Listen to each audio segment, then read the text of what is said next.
Salut très chers internautes de partout où vous nous suivez. C'est votre émission Écho de Kinshasa que vous aimez bien. Aujourd'hui, nous parlerons d'un sujet hyper important, le vote, ce que nous appelons les élections. Avec Maître J.C. Kalala, nous allons bien aborder ce sujet et ce sera pour votre intérêt. Bonjour Maître J.C. Kalala. Bonjour monsieur le journaliste. Comment vous allez? La santé, c'est bon? Dieu fait grâce, nous tenons bon, merci.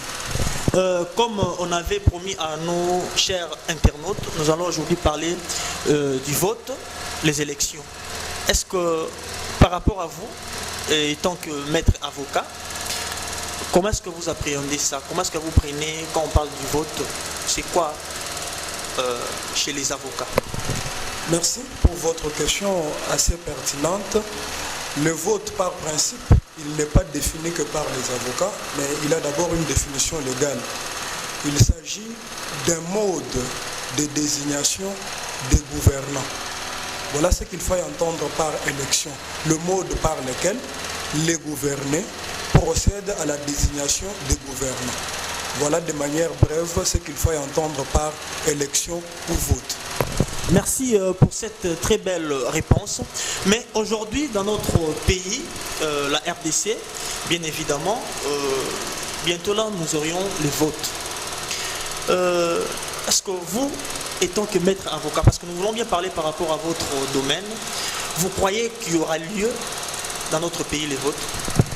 Merci pour votre question. L'opportunité des élections dans un pays qui se veut démocratique n'est pas discutable.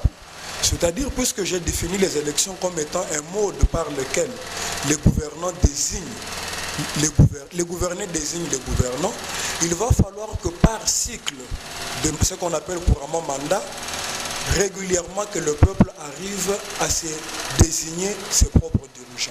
C'est ainsi donc que dans notre pays, sous la Deuxième République, à l'époque du feu maréchal Mobutu, nous avons connu quand même des simulacres d'élections.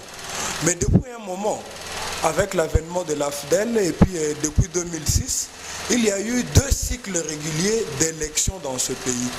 Bien sûr que ce cycle, il est assez discutable en termes de résultats pour les uns et pour les autres, mais il y a eu quand même une constance. Tous les 5 ans, on a pu organiser depuis 2006 à ce jour des élections.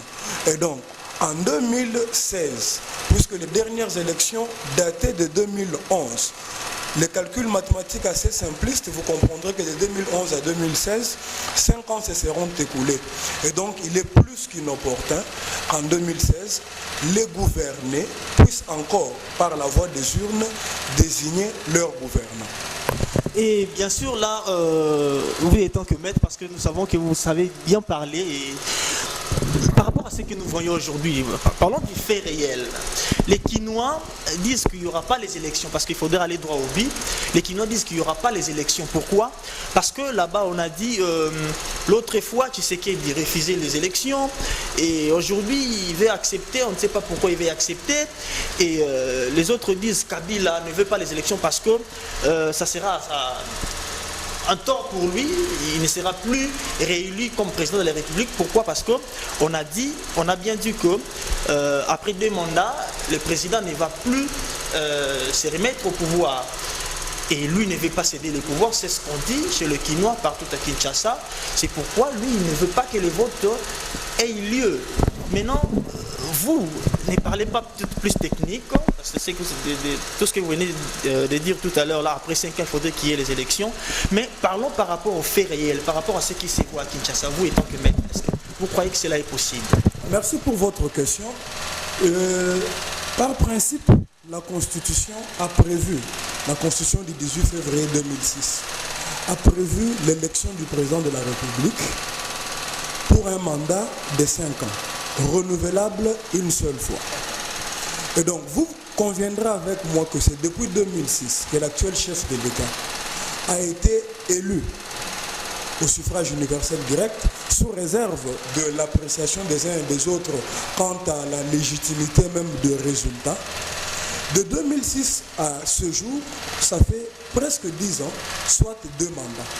Et donc, par principe, En 2016, au mois d'octobre, lors des prochaines élections, l'actuel président de la République, en respect à la Constitution, ne devra pas être candidat.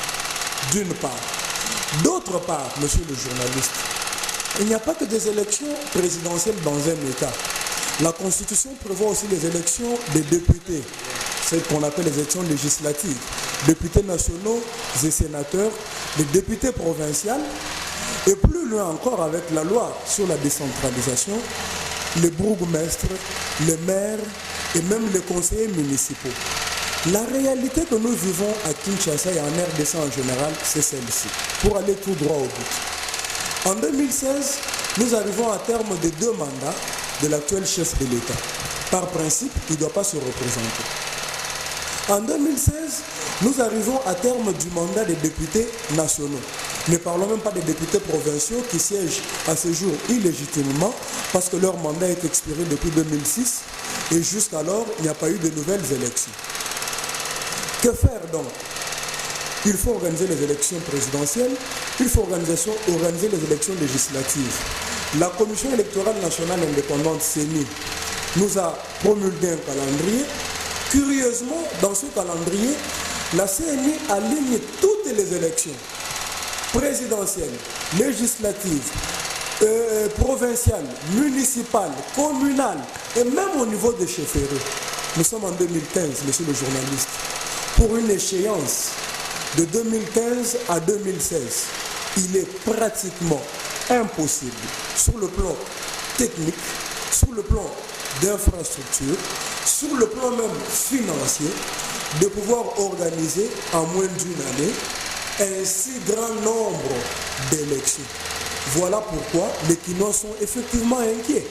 Et nous pensons que pour rassurer les Kinois, le chef de l'État devra, comme l'a fait le président du Bénin, le professeur Boni Aï, à l'issue de ces 2 mandats, il a clairement dit qu'il ne se représenterait pas aux prochaines élections.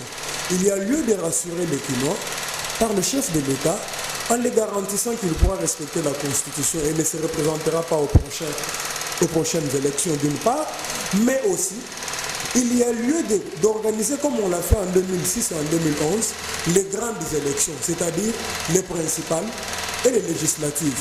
Et même en passant, les provinciales, parce que les députés provinciaux et les sénateurs siègent à ce jour illégitimement. Et on peut ainsi décaler les élections municipales, communales et des chefferies pour l'après 2016. À ce moment-là, on aura respecté et le calendrier, et le timing, et aussi les Kinois auront été apaisés dans leur choix. Voilà ce que nous pouvons dire à cette question chaude.